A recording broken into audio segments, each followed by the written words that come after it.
Hi, lollies. Welcome back to my channel. If you're new here, my name is Belinda's channel. Thank you for all the love and support.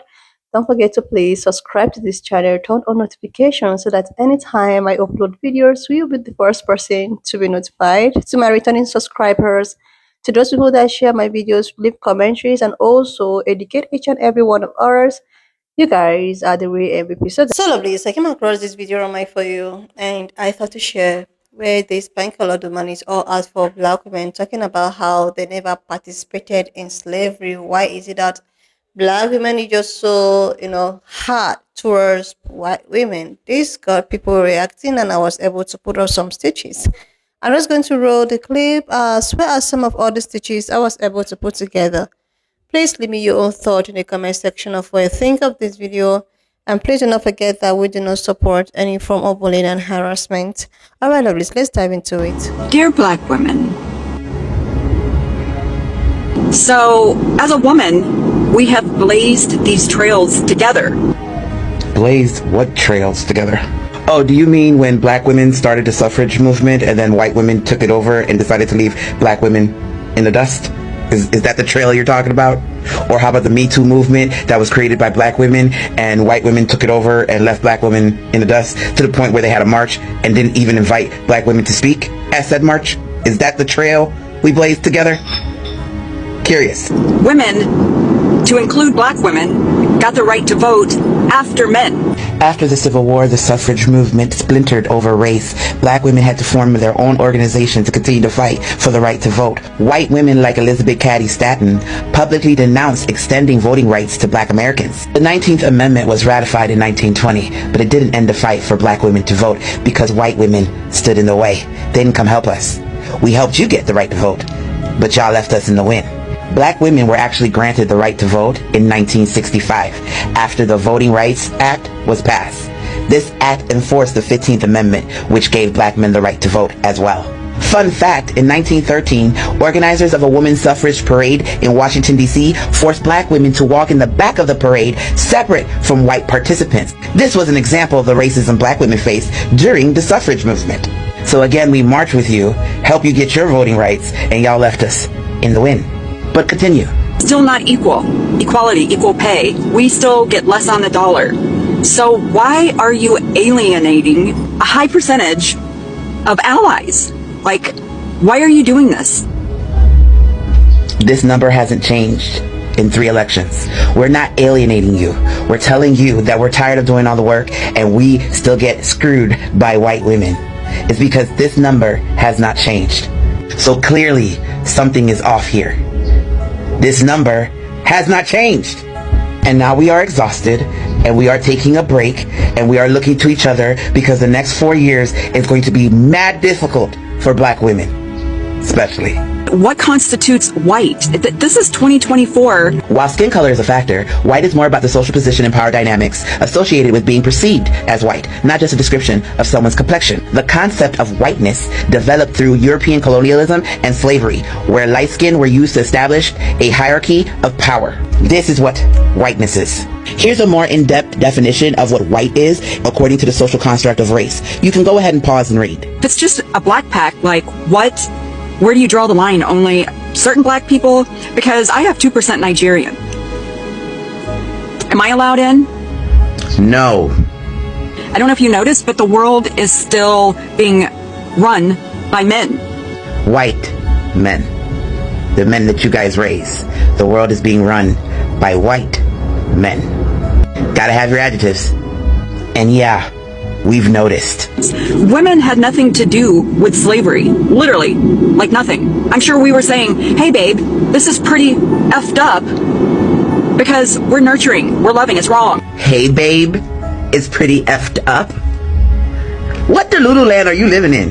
White women owned slaves. In fact, research shows that white women were active participants in the slave economy, and they were as brutal as men in their management techniques. White women bought, sold, managed, and sought the return of enslaved people. The ones that ran away from the plantation, they were the main ones trying to get them back. They were often listed as owners in nearly 40% of the transactions involving enslaved women. They also fought in courts to preserve their legal ownership over enslaved people, because owning a large number of enslaved people made a woman a better marriage prospect. The Mississippi Married Women's Property Law of 1839 was the first law in the United States to give married women ownership rights over enslaved people. It wasn't like they were like, no, we don't want that law. We don't want to be able to own people. And let's not forget the Casual Killing Act of 1669. It was written to protect rich white women from legal punishment. White women were unaliving defenseless biracial children of their husbands and enslaved women. The women in Virginia were unaliving the biracial children in horrific ways. They were angry that the spouses were having plenty of children outside of their marriages. And because I'm on TikTok, I'm gonna go ahead and let you read that last paragraph here. The small children were routinely all of that stuff. So go ahead and pause to read all that. The white men did not want to chastise these rich white women after they unalived children. So that's why they created this law, to justify white women unaliving biracial children by saying if you did it because you were correcting them, then it's okay. Kind of like qualified immunity that police officers enjoy in this country. Why there's this divide, and especially when we all need each other. What happened? Why are you guys mad at white women? We are angry because white women are the problem. You guys are the largest demographic in the country. Out of 250 million white people, 60% to 65% of them are white women. Yet you guys continue to do this. Continuously stabbing us in the back. While we're out here fighting for the rights of all women, this is what you guys do. We are exhausted now. So in this moment, we're going to be thinking about us resting. Y'all go out there and go do the work. We have been shouldering the responsibility for everyone's freedom in this country for far too long. It is time for you to get up and go work. We are resting. And I suggest that you maybe follow some more black women creators and learn, because clearly you are uneducated on the history of women, period, in this country. Have a good day. This message is for black women and black women only. Today, the entire country let us know where we stood. The entire country told us we were on our own. The entire country collectively told us. We are tired of the popular narrative, if you're in trouble, go find a black woman. No, we are in the front lines of so many marches and causes that have very little to do with us. That's got to stop. Over the next 4 years, we got to pour into each other and ourselves like we've been pouring into other people. We are constantly getting let down, beat down by everybody around us. That's got to stop. From now on, we literally need to mind our business. Don't ask us for nothing, because we're taking this moment to rest. Don't expect anything, because we're taking this moment to rest. Black women, we got to pour into ourselves, into our families, and other black women. I'll admit, I'm not completely surprised that this happened. The entire world has never held back on their dislike and disdain for black women. And as black women, we just continue to love and pour into the world anyway, even though they don't like us. Over the next 4 years, we've got to mind our business. We've got to start a business, start earning and saving. We have to start pouring into ourselves and each other, black women. And then we got to rest. We're going to rest. Black women, and more specifically the 92%, lean in and hear me out. Sis, now more than ever, we have to stay focused. There are a lot of things that are happening right now that are being done very strategically to get our feathers ruffled, to get us off track, to get us angry, to get us upset, to get us frustrated. And sis, I need you to hear me when I say, don't bite the bait. Now let me say this. I am extremely proud of us, because all up and down my timeline, all up and down my feed, all I'm seeing is us, black women, very much giving let them energy. Very much giving, I bet. Very much giving, do what you need to do, Bookie. We gonna be alright. And I love that for us. So this is not me criticizing anybody. This is not me saying that we're not doing the things. I'm just encouraging us to continue to do exactly what we're doing. Sis, what I really need you to understand is that you are a powerhouse. You are a powerhouse. You are too gorgeous, too talented, too pretty, too skilled, too beautiful, too excellent, too everything to get caught up in the toxicity, in the mess, in the pettiness. We're not doing that. Y'all remember when Auntie Michelle Obama said, when they go low, we go high? It has always been in our DNA as Black women to vibrate higher in every situation, under every circumstance. That's what we do. We vibrate higher. And this is just another example of us doing what we do. We need to stand in it. We need to own it and do what we do best. Sis, you see them capes that we took in November and turned into blankets? I need you to get real comfortable right now and turn them bitches into some quilts and some comforters, because that's the level of comfortable I need us to be at right now. Heavy on the strategy and the intention. We are going to position ourselves to receive all the information we need to receive. We're going to process it. We are going to understand it. And we're going to adjust accordingly, being strategic and intentional. Exhibit A. Let's get into the outfit. Y'all see the elephant necklace? This is my reminder for today that I am a powerhouse. I'm the biggest one in the room. Standing on that, leaning into that, owning all of that. Y'all see the shirt for the day? Only accepting prosperity, abundance, peace, and overflow. Just don't let these people mess up your good energy. Don't let these people mess up your peace and your blessings. Stay focused. Do we understand the assignment? Okay? Okay. Now, to everyone that sees this video, do have the day you voted for.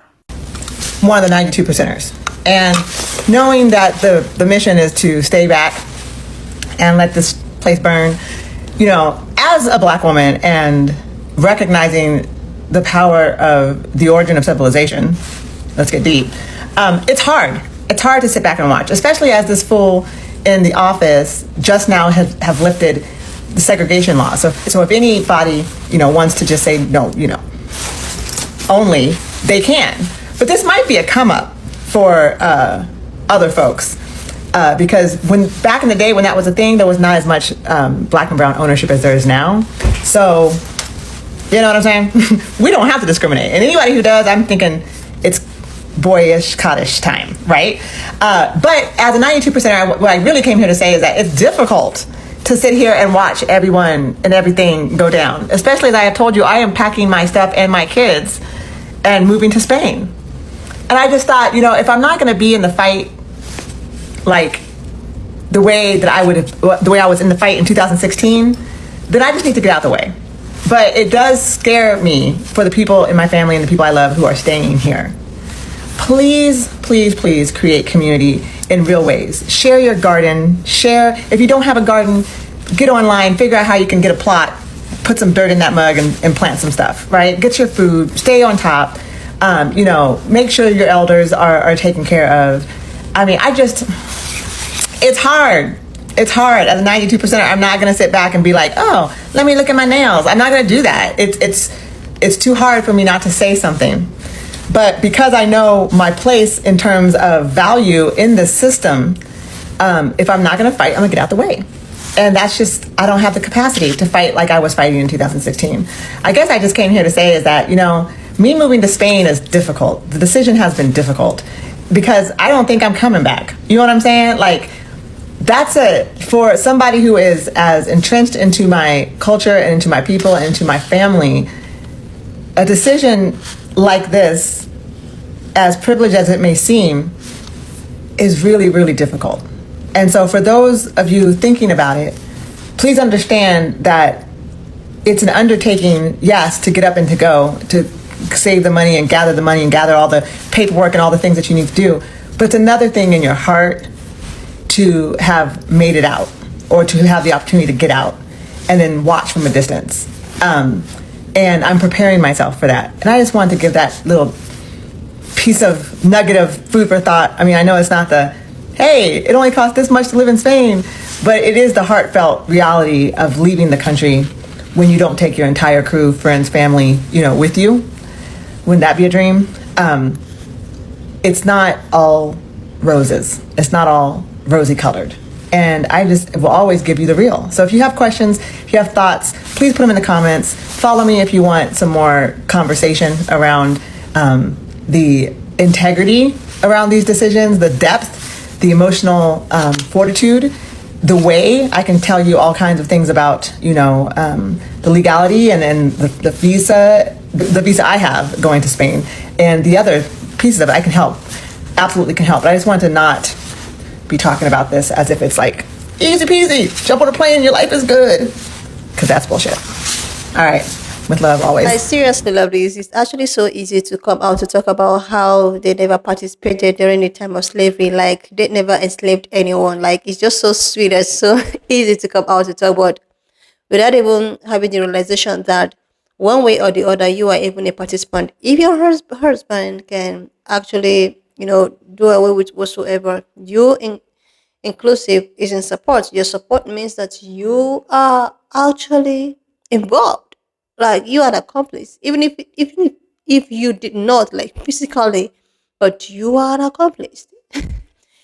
Like seriously, this particular video reminds me of a video of a pan-colored woman. I think it's a town hall meeting, and she was dragged out from that town hall meeting because she made a commentary, concerning the abortion and the way at which women are being all alive because of the abortion ban and all of that. And instead of these pine-colored women to stand up for this woman who happens to be her own pine-colored, her own person, they were all there, amazed, looking at her, some of which are even smiling, some of which are even taking videos of her, some of which are even like, oh, what is she doing? Like she's being so loud. The thing is that some of you, I wouldn't say all because you wouldn't know, some of you are not to be trusted. You are not to be trusted. And this is the reason why it's as if black women are just distancing themselves from you and from all of your dramas. If you can stand up for your own, which actually happened recently, what makes you think that, a black woman can trust you? What makes you think so? If your own cannot even count on you to come defend them. Like you guys are just so quick to come out to talk, but when the time for action comes, that is when everyone start hiding their faces. They don't want to get themselves involved. They don't want to be called a certain or described in a certain way. Like I call people like that like a pick me, you know.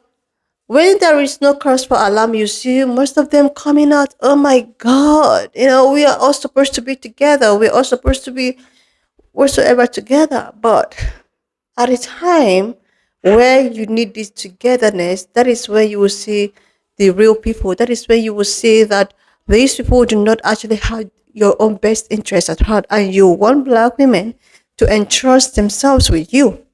Like you want them to entrust themselves with you, even if you need deep inside of you that you cannot even entrust yourself with someone else. That is just the issue. Nobody dislikes anyone. The problem is that you make things very difficult. You make trusting someone so difficult. Okay, there is this particular video that was all over the social platform about a white woman whisper. She's actually a biracial black woman, and she put up a video question directing it to black women, asking if you are alone in a conference, would you prefer to be left alone with a white man or a white woman? So many of the black women responded that they'd prefer to be in a conference room alone with a white man, because so many of them have had their own personal experience. So many of them has had their own negativity about Europe, and it's just so disappointing that These women will go as far as to choose a white woman instead of them to be in your circle because they don't even trust you. This is just something that you have to think through. Like, seriously. And the worst part of it all is the fact that they actually prove her point. These women came for the white woman's whisperer. They they made sure that they put her down. This is the problem. This is the problem. It is why it's as if, okay, black women are just trying to be on their own. They don't want to. Do you know, even at workplaces, these women will make your life so miserable. I have seen so many of those stitches. People complain white women in workplaces, black women, and how they actually treat them in their workplace. You're not making anywhere safe for these women. You're not making anywhere safe for them because you know deep inside of you that the society actually favors you and you want to use that against these women. And you are telling them not to, watch their backs, to keep on supporting you, to keep on being there for you when you know deep inside of you that you are not to be trusted. Like, anyway, lovely. So when I came across this, I thought I was going to put it up here. Why not just leave me your own thought in the comment section of what you think of this video. Please do not forget that we do not support any form of bullying and harassment. We are just here for educational and informative purposes. So guys, if you're not subscribed to this channel, do your girl a huge favor to click on the subscription button, like, and I will see you like this when I upload the next thought in the comment section of what you think of this video. And please do not forget that we do not support any form of bullying and harassment. We are just here for educational and informative purposes. So if you've not subscribed to this channel, do your girl a huge favor to click on the subscription button, like, and I will see you love this when I upload the next one.